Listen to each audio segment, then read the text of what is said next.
Hi, class. So today we are going to talk about something completely new. It's called self-control. Can you say it with me? Self-control. What is self-control? So self-control is making good choices even when you don't want to.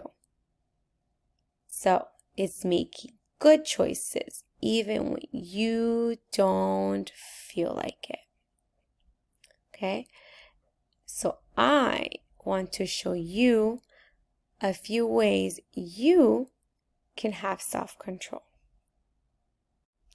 Next, I will tell you another way you can have self-control.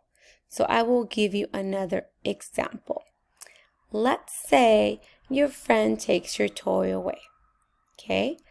Before you scream, before you hit a friend, I want you to stop. Then I want you to think. I want you to think of your choices, and I want you to pick a good choice.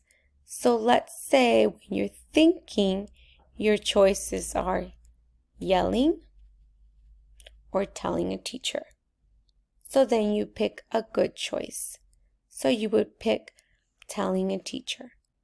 Then you would go and tell your teacher. Okay? So let's go over them again. Here they are. Okay? To show self-control, to have self-control during a sad moment or a very upsetting moment, you're gonna stop. You're going to think of your choices and you're gonna pick a good choice. Then you're gonna do that choice. Okay? And we're gonna try and we're gonna do an activity together. Okay?